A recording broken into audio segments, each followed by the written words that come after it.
I know that we can. I know darn well we can work it out. Oh, yes, we can. I know we can. Yes, we can. And why can't we if we want to? Yes, we can. I know we can make it work. I know we can make it if we try. Oh, yes, we can. Yes, we can. Great gosh, you're right. Yes, we can. I know we can. Thank you for joining me, ladies and gentlemen. Today's guest is one of the greatest lawyers since lawyers have been lawyering, if you will. Tom Mesereau, the one and only. Tom Mesereau is best known for defending and acquitting Michael Jackson in his world-famous trial in Santa Barbara.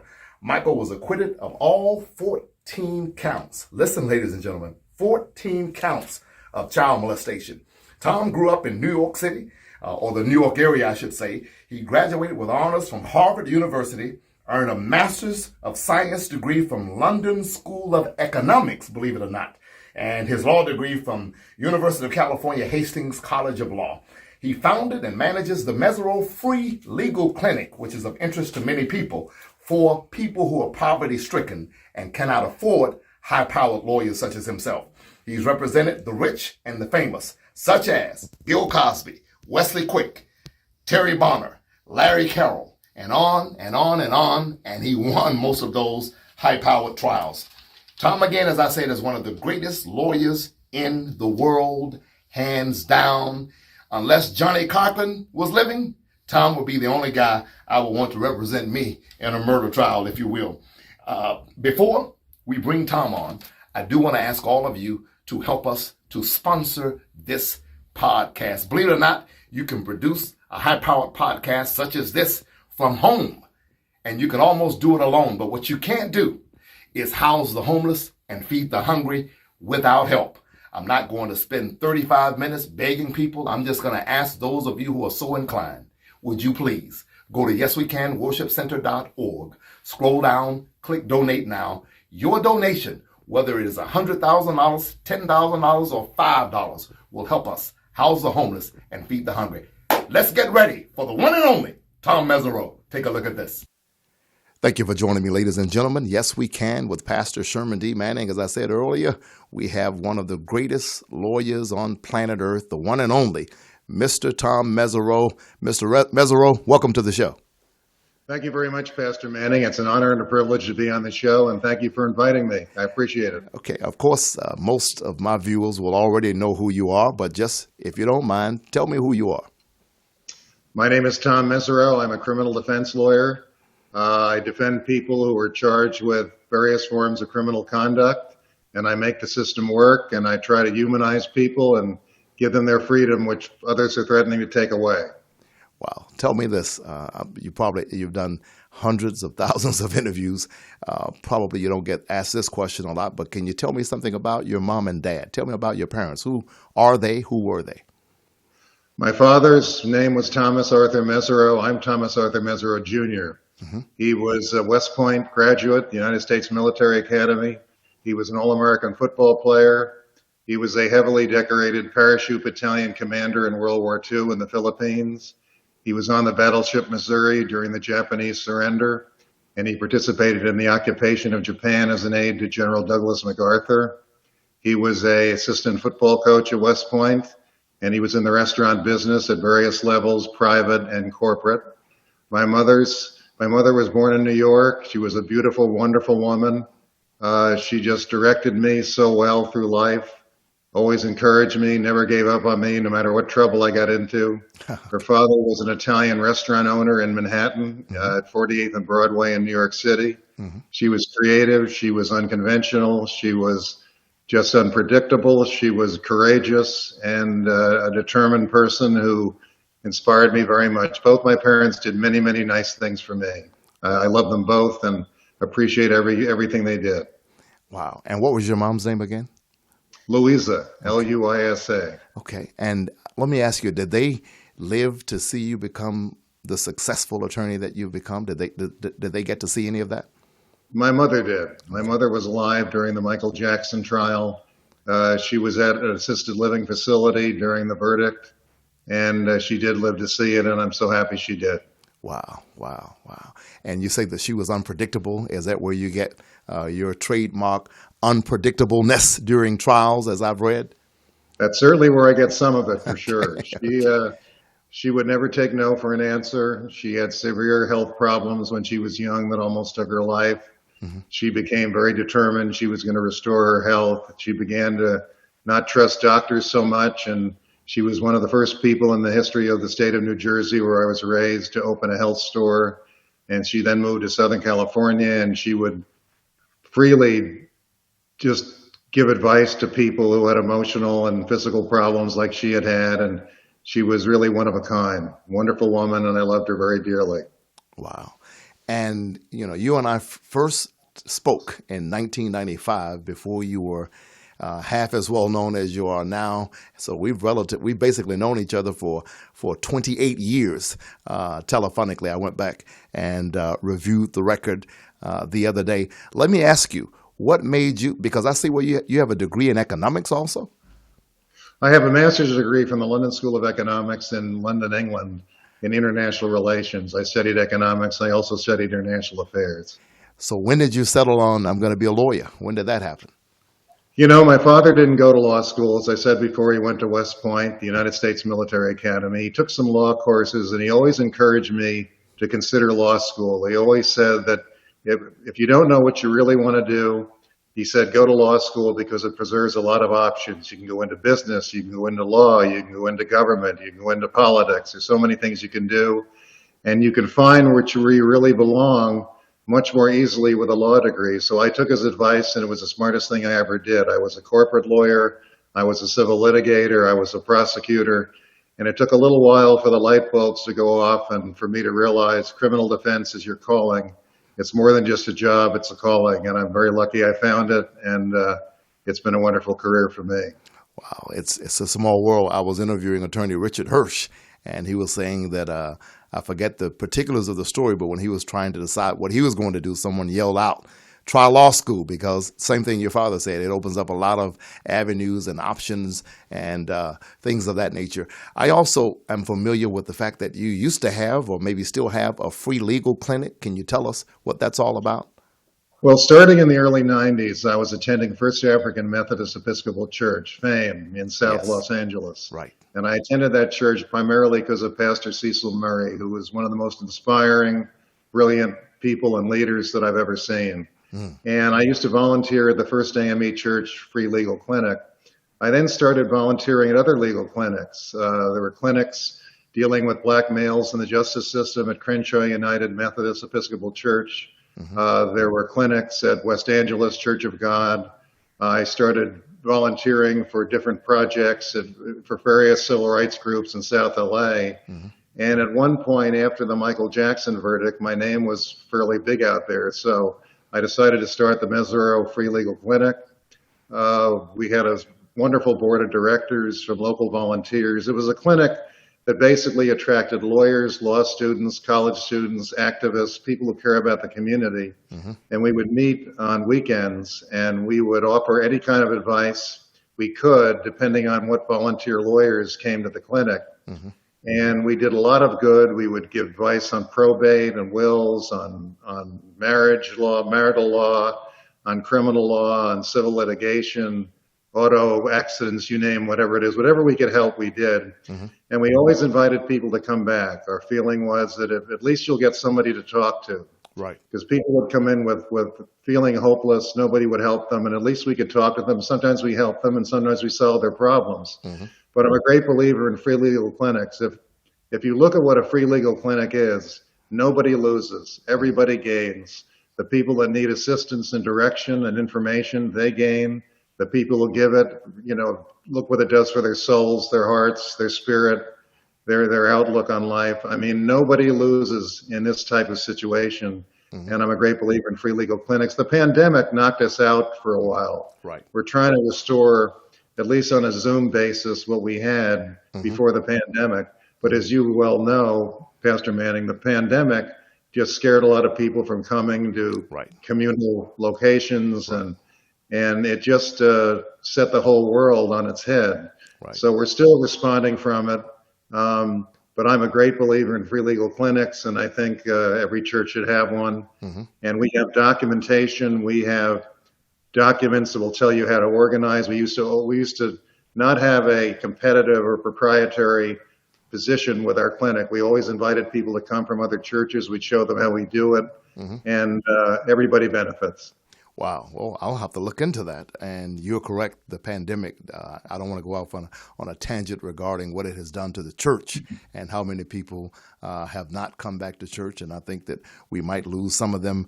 I don't want to say forever, but it seems like some of them just are reluctant to assemble together again. So you sent me a video, a documentary, William Kunstler, and it was one of the greatest documentaries I've ever seen in my lifetime. Tell me how he inspired you and how he influenced you as an attorney. When did you first hear of Mr. Kunstler?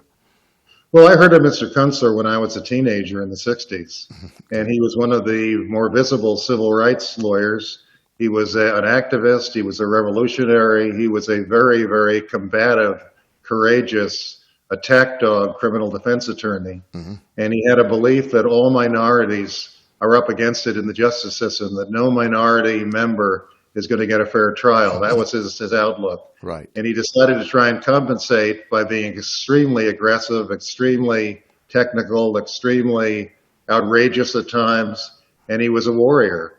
He was someone he went to Yale University, he went to Columbia University Law School, he had a comfortable practice in Westchester, New York. Right. And one day he woke up and decided, I'm not doing things that I need to do. And he went down south and joined Dr. Martin Luther King Jr. In the civil rights movement, and just worked in Mississippi, worked in Alabama, came back to New York. He would take pro bono cases. He would take some of the most difficult cases imaginable. He said everybody deserves zealous representation, everybody deserves a fair trial, and nobody should be denied anything because of their race or because of their income. And a very inspirational lawyer to me. He wrote a number of books, a book about his experiences in the South. He wrote a book before he passed away called My Life as a Revolutionary Lawyer, which is a very, very inspiring document. And he generated a lot of extremes in reaction. I mean, there's a book written by a historian and law professor in Alabama called The Most Hated Lawyer in America, William Kunstler. Okay. And that's a very appropriate title. I actually spoke to the author during one of my trips to Alabama to handle a murder case. Wow. And he said that researching the life of William Kunstler was one of the most delightful things he'd ever done. Wow. And that documentary that I suggested you look at was done by his two daughters. Wow. They did it out of love and great respect for their father. Yes. They didn't always agree with everything he did or every client he had or every position he took. Right. But they really were inspired by him. And I think it's a fabulous documentary. I believe it came out in 2009, and it's called Disturbing the Universe. Yes. Yes. I watched it. Emily and Sarah Kunstler. Yes. I watched it a couple of Saturdays ago, and I shared it with my good Jewish lawyer friend, attorney John Eisen. I've told him to watch it also. Mentioning murder trials and mentioning Alabama, don't you also do some pro bono work or some type of work in Alabama for people on death row? Well, for well over 20 years, I have volunteered at least once a year to do a murder case in Alabama free of charge. And unfortunately, a couple of years ago, my dear friend Charlie Salvaggio, a warrior in the courtroom, Right. A legend in Birmingham, Alabama, suddenly passed away at the age of 66. I'm still devastated by his passing. I read that. But I met him in 1996.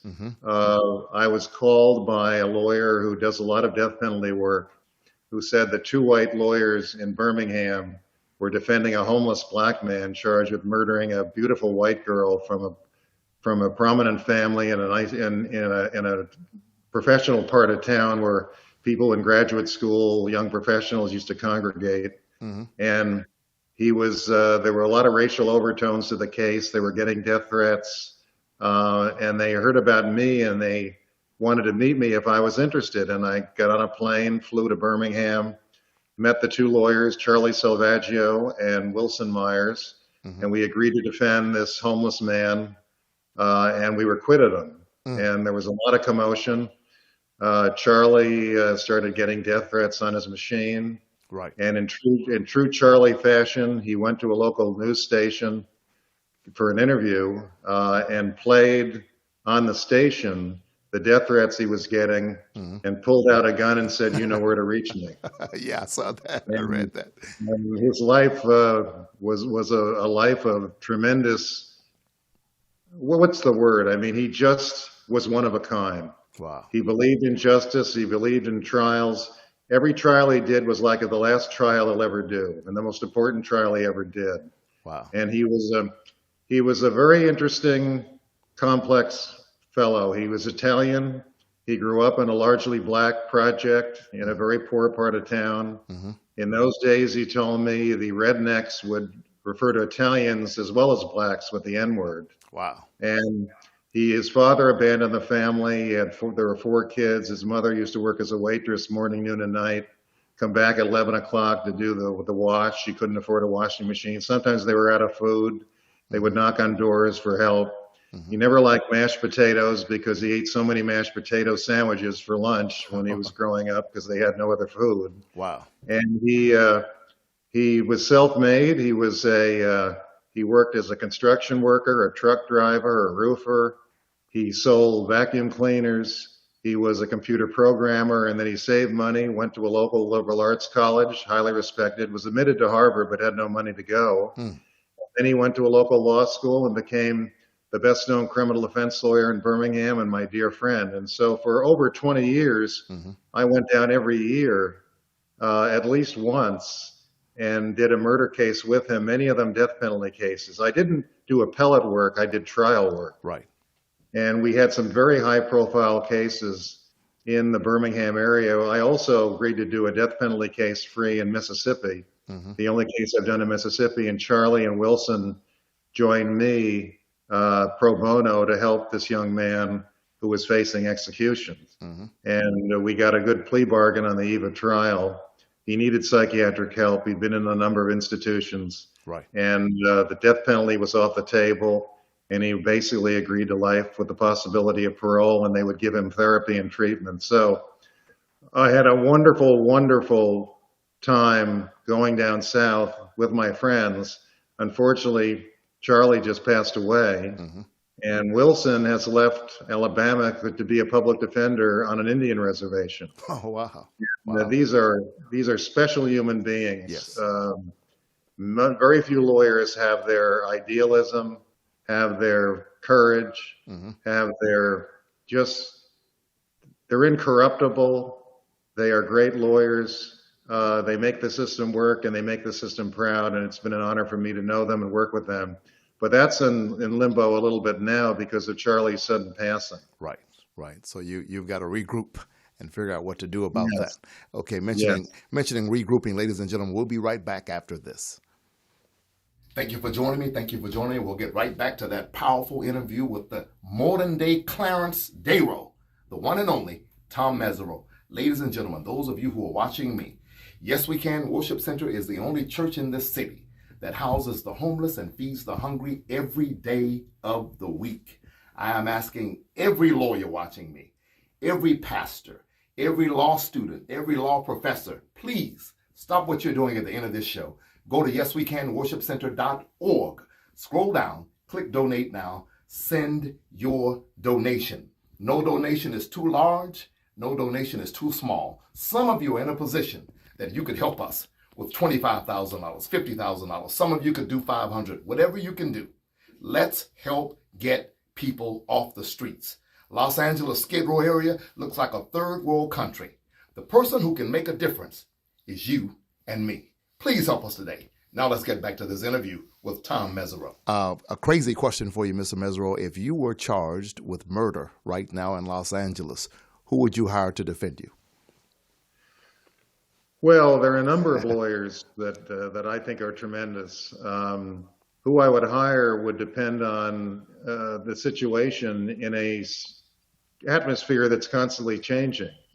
I mean, we have demographics changing in Los Angeles. We have politicians and political movements changing in Los Angeles. Right. We have all kinds of fluid situations when it comes to jury pool, when it comes to the politics of the DA's office, which is the largest DA's office in the country, over 1,000 DAs. Right. We have politics everywhere, fluidity everywhere.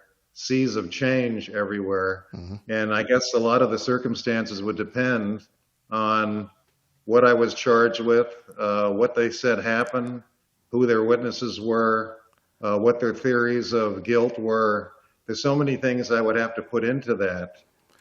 So can you And give me I three? don't want, Can you give me three lawyers if you were charged with first degree murder tomorrow and you had to hire one of three? Can you get? And I know you don't want to make anyone else look bad, and there are a lot of great lawyers, but considering just if you had three options, which three persons would you hire? well, there's Jennifer Keller in Orange County, a fabulous lawyer who's doing more civil work these days, but a fabulous lawyer. There's Roy Black in Florida. Aha, I'm familiar with Um, Roy Black.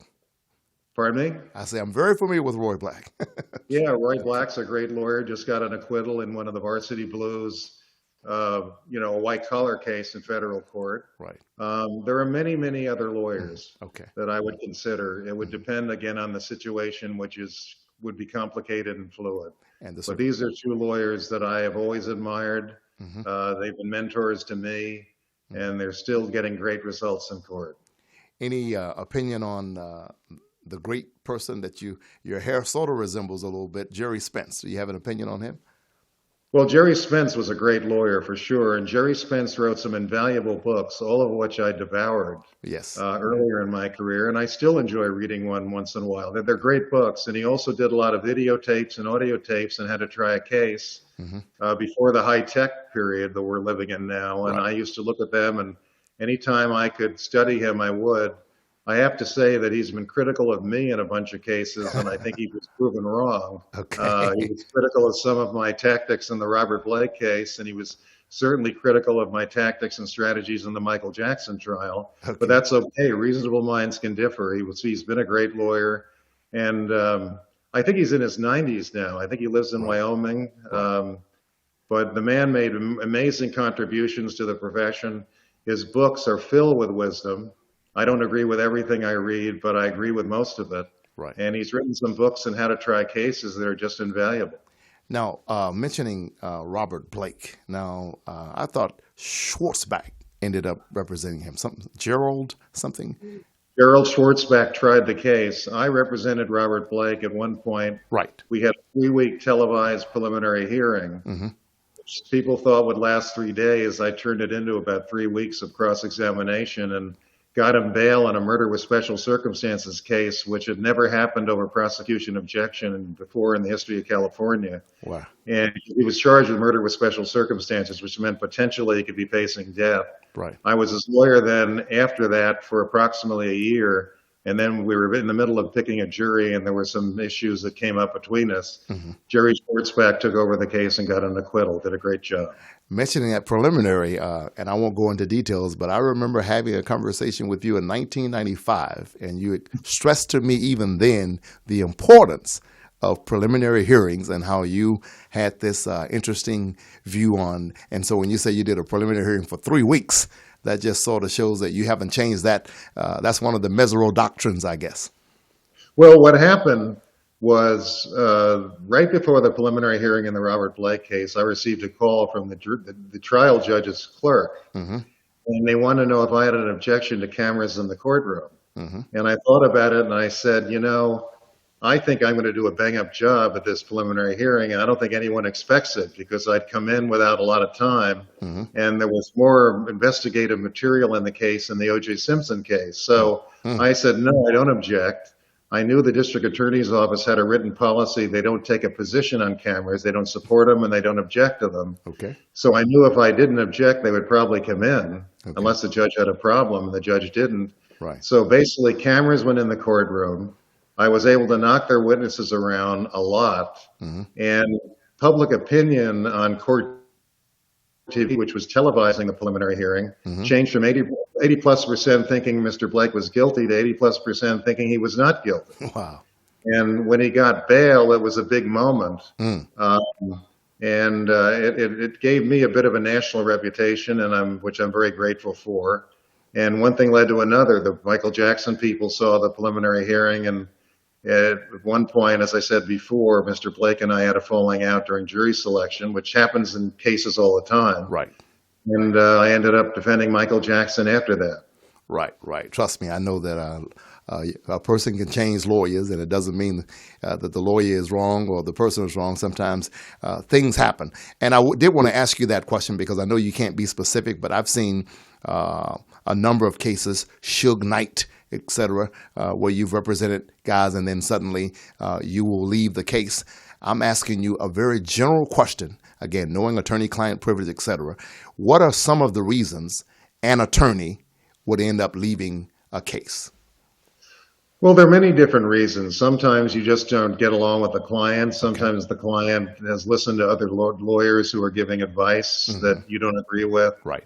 I mean, there's so many things that can happen. Right. But I would say that clients are in a very difficult position in criminal cases, particularly serious felony cases.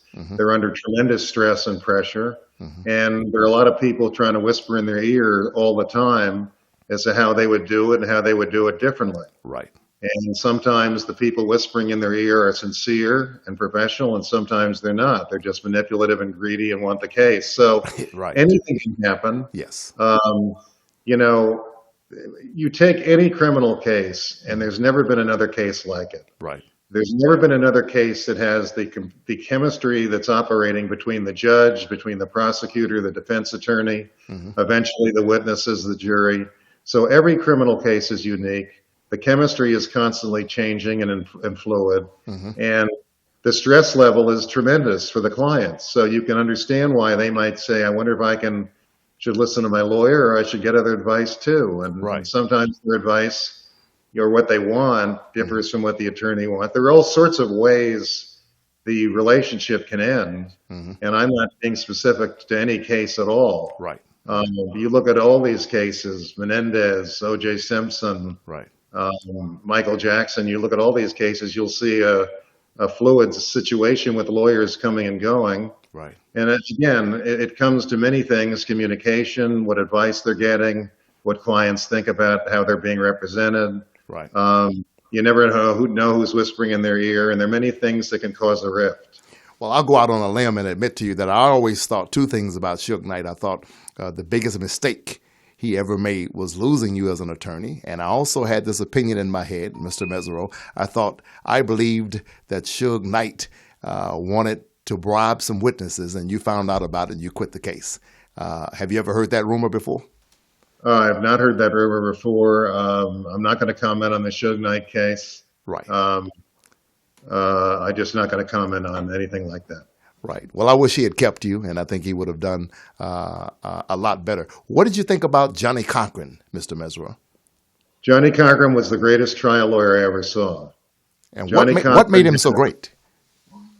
He had a combination of things that were just astonishing. He was amazingly charismatic, amazingly personable, amazingly sharp and shrewd, amazingly experienced, someone that all judges, jurors, witnesses could relate to, someone who just had an enormous amount of talent, and he just resonated. I mean, what I saw him do in the O.J. Simpson case was remarkable, particularly that closing argument. Yes. I've never seen a closing argument like that in my life. I mean, I remember watching it, Right. and Court TV was switching back and forth to a panel in New York City.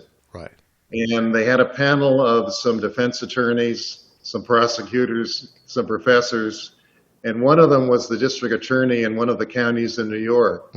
And he made a comment that I never forgot. He said, I've been teaching at local law schools for years, and I've always been saying, make your closing arguments short. Don't tire or bore the jury. Right. Get in, get out, make your points. He said, I'm going to have to reconsider everything I've been teaching for 30 years after what I just saw. Oh, wow. He said, this is a tour de force. This is one of the most remarkable things I've ever seen. Right. And Johnny the emotions, the passion, the inflection, the way of communicating was remarkable. I also remember Jeffrey Toobin on CNN wrote a book, a very good book about the O.J. Simpson case called The Run of His Life. And there's a page in the book where he says he's watching Johnny Cochran cross-examine, and he doesn't think Johnny Cochran's doing well. He doesn't think he's being successful. He doesn't think he's getting the responses that he's after. And then suddenly a light bulb goes off in his head. He says, wait a second. He doesn't care what the responses are. He's talking to the jury through his questions. He's giving a closing argument through his questions. He said, "This is one of the most remarkable things I've ever seen." Wow. This man had so much skill, Wow. so much passion, so much creativity. It was just hard to see all of these qualities in one person, but there it was. He's the best I've ever seen. Wow.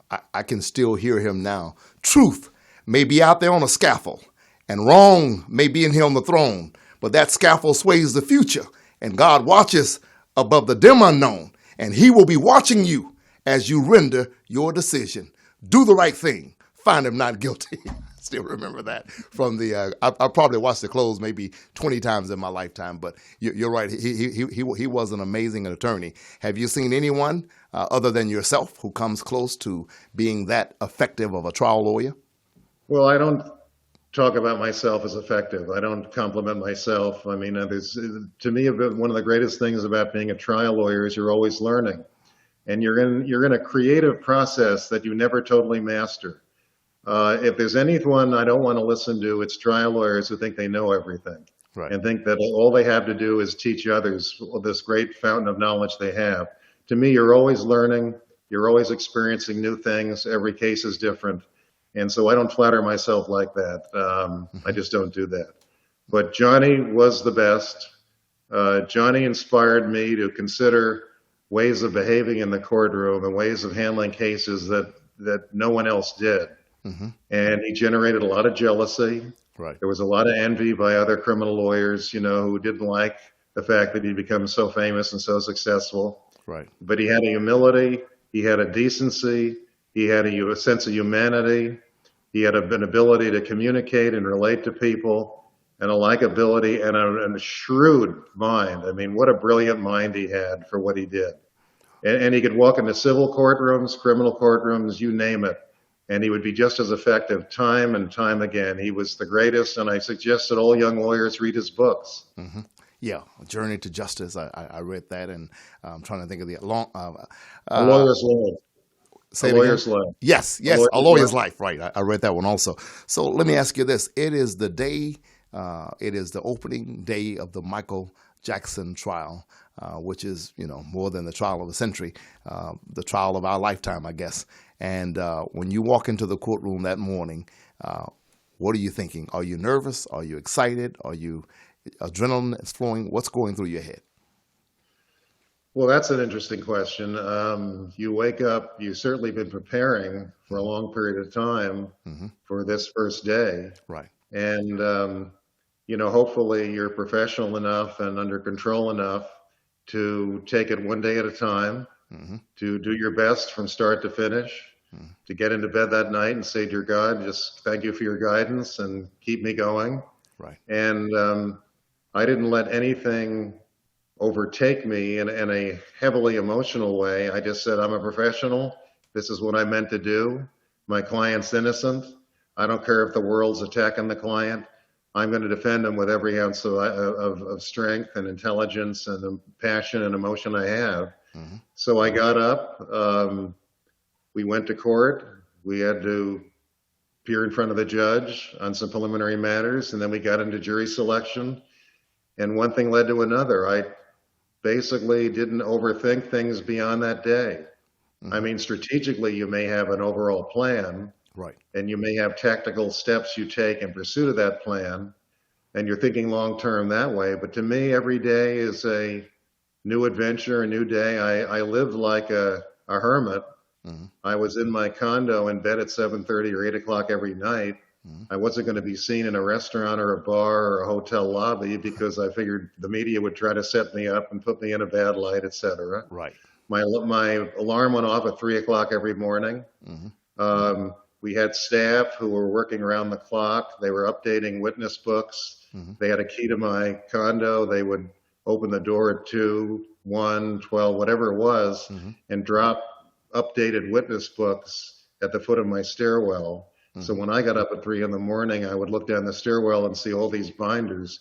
What I wanted was for every witness I was going to examine, Mm-hmm. I wanted every document that referred to that witness in any way, Mm-hmm. whether the document was a police report, a newspaper article, investigators' notes, you name it. Right. I wanted them all in chronological order.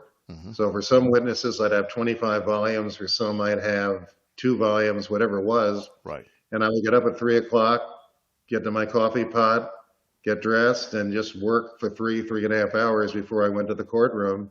And I lived that way for about 5 months. Wow. Right after you selected the jury selection is over now. What do you think about that jury? What do you think? I have a fair jury here. What did you think? Well, that's a very, very interesting and important question if you're interested in this case, because we were in Santa Maria, California, where Yes. Neverland is located nearby, but it was this particular district. They have an extremely high conviction rate, very conservative blue-collar community. A lot of people were saying, why don't you seek a change of venue? And I didn't want to change of venue because I could end up north in Bakersfield, just as conservative, where Michael Jackson didn't have a presence. I could end up south in Ventura County, just as conservative, where Michael Jackson didn't have a presence. And what I did months before jury selection, was I would go up and hang out in bars or restaurants in my jeans and black leather jacket, just minding my own business, having a glass of wine. Okay. And invariably somebody'd come up and say, are you Michael Jackson's attorney? And I'd say yes. And we'd start talking. And they were usually Latino or white, very few blacks, very few Asians. And I would, at some point in the conversation, say, what do you think of Michael Jackson? And the impression I got was that he was their celebrity. He was, an employer. He employed about 100 people from the local community. Wow. He was thought to be a nice person. The charges were horrendous. They were very disturbing, but I thought people are going to give this man a fair shake. And I also discovered that there was a concern about the DA who was from the south part of the county. There was a feeling that he was sort of from the south part, not the north part where Santa Maria was. And then I did some further investigation, and I found out there were a couple of bills introduced in the state legislature to have the north part of the county secede from the south part of the county. Oh, wow. And the north part of the county was more blue collar, a lower income. The south part of the county had a lot of fabulously wealthy Hollywood types. Right. The University of California at Santa Barbara. And to make a long story short, I did my homework as best I could. And I decided we belonged in Santa Maria. He would get the best chance in Santa Maria, California. Got into jury selection. I had a jury consultant. I didn't always agree with everything she said. And I found out that the prosecutors had a history and a habit of basically accepting the panel, and then just suddenly springing all the challenges, peremptory challenges they had banked and accumulated to wipe out whatever the defense wanted and get the kind of jury they wanted. So what happened was, and maybe I should explain myself for some of the viewers, a peremptory challenge is a challenge that a lawyer can make to remove a juror without explaining the reason. Now, you can't use them in an unconstitutional way. You can't just use it in a racially discriminatory way or a gender discriminatory way. But you can do it if there's a race-neutral way of explaining your situation. You can remove a juror without basically giving the reasons. Okay. So the prosecution had their challenges. I had my challenges. They started doing what I had heard they would do. They started accepting the panel, and accumulating a collection of challenges. I exercised a few challenges and then accepted the panel as well, and left more than half of my peremptory challenges on the table. And they seemed dumbfounded. Okay. And I did it because I felt this was the best jury I'm going to get. I liked a lot of people on the jury, not everybody, but I felt it was the best kind of jury I was going to get. It was 8 women, 4 men. And I said, we're going to do it. There were no African Americans on the jury, which my client's family were concerned about. But I said, look, Michael Jackson transcends race. Yes. He brings all races together. He doesn't divide them. Right. Look at his children. Look at his fans. Right. Look at what he's done for underprivileged kids all over the world. I mean, this man transcends race. He unites races. He doesn't divide them. Right. And we're going to do just fine. And you remember his song, it doesn't matter if you're black or white. I mean, Michael was a historical figure. He had a world impact. He still does. Yes. So I liked the jury I got. I didn't use even half my challenges. I surprised the prosecution. Yeah, that's unheard of. All their jaws dropped when I accepted the panel the way it was. So Wow. it all worked out. So that sort of threw them off guard. So you felt like I have the best jury that I'm going to get under these circumstances. Well, you never, first of all, who really knows the jurors? You see these people for the first time. You have limited time to try to study them, size them up, get information on them. Right. I mean, you listen, a lot of people don't understand who they are themselves. How is somebody who's just looking at them for the first time going to figure out who they are? But you bring your experience, you bring your instincts, you bring your knowledge of the client and the case, you get advice from other people, and you do your best. But I think your intuition and your instinct and your experience are the most important. I really do. What did you think of, I don't remember what day it was of the trial, but I'm trying to imagine as an attorney what you felt when Michael Jackson apparently showed up at the courtroom and got on top of the limousine and started dancing. Did you have a conversation with him about that? That was before I was in the case. Okay. That was at the very beginning of the start of the case. Okay. So I was not his lawyer at that point, and I wasn't present for that incident. Okay. How did he behave and react and comport himself during the trial? I mean, if I was on trial for something like that, I think I'd be extremely nervous. Did he show it? Did he compose himself well? How did he comport? You know, I talked to the jury foreman after Michael was acquitted of all 14 charges, 10 felonies, four lesser included misdemeanors. Right. I went on Larry King the next day, was interviewed for an hour, and I was asked, have you talked to any jurors? And I said, I haven't, but I'd love to. And the next day, the jury foreperson called me up and said, there are a bunch of us that would love to talk to you. So I drove secretly back to Santa Barbara. You know, the trial was over. They could talk to anybody they wanted. Right. And I met with them. And it was a very, very interesting conversation. But one thing, the foreperson, who was a retired school guidance counselor and principal, one of the things he commented on was just how Michael behaved, how he was unflappable, always professional, didn't get emotional from, depending on what the witness was saying, et cetera. He just showed respect for the court and respect for the whole process. And they were very impressed with his very understated, very composed, very disciplined appearance. Wow. And how did he react when he heard not guilty 14 times? Well, I hugged him and he said to me, thank you, thank you, thank you. And he hugged all the defense team. But the poor guy just looked battered physically and emotionally. I mean, he'd lost weight. His cheeks were sunken in. You know, this was a long trial. It was between 5 and 6 months long and 5 days a week. And he was just battered. I mean,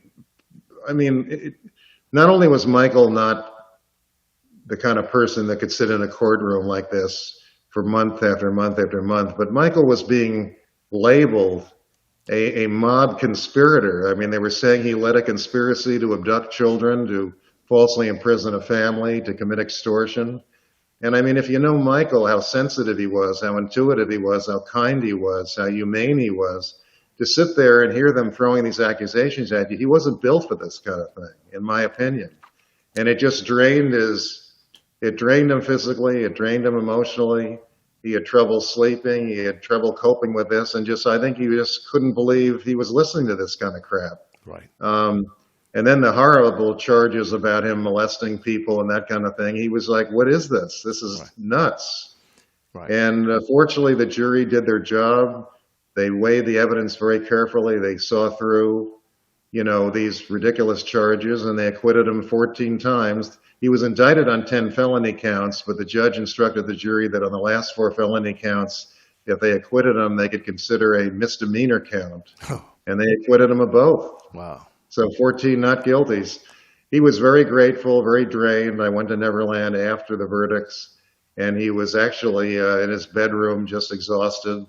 His children came and hugged the defense team, and Michael thanked all of us, and his family was there. It was not a jubilant party-like environment. It was more of a grateful to God type of solemn gathering of people who were just grateful it was over.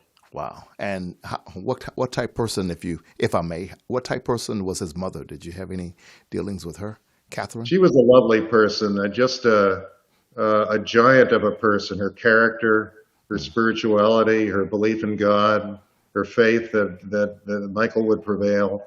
In fact, I'll tell you something about, and in response to your question that might interest you. Mm-hmm. There was a room up in the courthouse where we used to go during breaks. Mm-hmm. We'd go there at lunch. We'd go there during breaks. Actually, we didn't have a total lunch hour. The judge had us start at like 8 o'clock and leave at 1:30, and there'd be 15, 20-minute breaks in between. So there wasn't a complete lunch hour. But anyway, we'd meet up in the room. And then one day I was in there, and Michael's father, Joe, Mm-hmm. who, along with his wife, attended the court proceedings virtually every day. I mean, Mrs. Jackson never missed a day. Mm-hmm. Joe Jackson, the father, missed a few days, but not very many. I mean, they were stalwart supporters of Michael. Mm-hmm. But the father looked at Michael, and he had his hand in a fist. And he said, "Michael, be strong. Michael, be strong." Mm. And I could tell that message was not resonating as well with Michael as when his mother told him, "God is with you. Ah. You will prevail. God is with you. Be strong, be patient." She had a gentle spiritual power behind everything she did and everything she said. She was clearly a kind, loving, reflective person, very, very religious. And I felt that he got most of his strength from her. Wow. In fact, I'll tell you something about Joe Jackson, because you've heard a lot about him. Yes. After the 14th not guilty, and after it was clear Michael had been acquitted on everything, Mm-hmm. and after we'd hugged everybody and congratulated all the defense team, et cetera, Mm-hmm. Joe came up walking up to the front of the courtroom with a big smile on his face. Joe, again, is Michael's father. Mm-hmm. He put his hand out to shake mine, and he shook my hand, and he looked at me, and he said, "You're almost as good as me."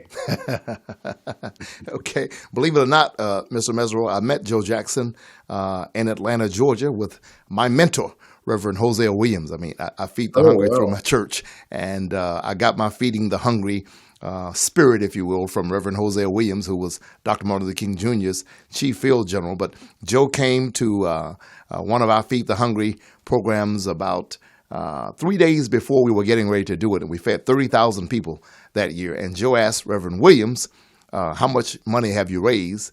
And Jose said, "It doesn't matter how much I've raised. What matters is I don't have enough." And he said, "What are you short?" He said, $10,000. And Joe Jackson gave him $10,000 cash money, cash. I couldn't believe someone had that much cash on them to feed the hungry in Atlanta. So that was my one-time meeting Mr. Joe Jackson. So my opinion of him was, quite frankly, pretty positive, if you will. Ladies and gentlemen, we'll be right back after this. You're watching one of the most sought-after lawyers on planet Earth, Tom Mesereau. They don't come any better than Tom. And it's very, very difficult to get a high caliber, the highest caliber lawyer like that on a podcast. And so I'm humbled, grateful, thankful to God that he came on. And I hope that this adds credibility to what we're doing at Yes We Can with Pastor Sherman D.Manning. I want to ask every lawyer, every law student, every law professor, every pastor, every person watching this podcast to realize you can produce a podcast like this one right from home. But what I found out you can't do alone is house the homeless and feed the hungry. I would hope and pray that God would let me be as respected by my peers in pastoring and preaching as Tom Mesereau is as an attorney. And I hope that that respect and credibility won't lead to me becoming wealthy, but it'll lead to getting guys like you and ladies like you and gentlemen like you to contribute your tax-deductible offering, donation, gift to this ministry to help us house the homeless and feed the hungry. Please go to yeswecanworshipcenter.org right now. Scroll down to the bottom of the page. You can send $10,000, $20,000, $100,000. No amount is too big or small. And I know that might be many of you who can only send $5 or $10. We need that also. Your help will put food in the bellies of hungry men, women, and children, and it will get people off the streets. We live in the wealthiest nation on planet Earth. And I just find that it's criminal to see people sleeping like they do in Skid Row and in many, many other parts of Los Angeles. I am asking you today, don't just flip through this and get back to the interview, but make a note that when the interview is over, you're going to yeswecanworshipcenter.org and you're going to help us house the homeless and feed the hungry by sending your tax-deductible donation today. Share this video, share this podcast with a friend. Now, let's get back to the one and only Tom Mesereau. Okay, and so I'm glad that you were able to prevail there. Going back to Mr. Kunstler, what is your opinion? Do you think he was right? Even though we're in 2022, we've had a black president, we have a progressive district attorney in Los Angeles, in which many people are trying to get him out of office. They think he's too progressive. Do you think minorities in the criminal justice system get a fair shake? I think we have the best system in the world. I haven't seen a better one, but the system is filled with flaws, filled with problems, as you would expect, because it's populated and run by human beings. And human beings have weaknesses. Human beings are imperfect.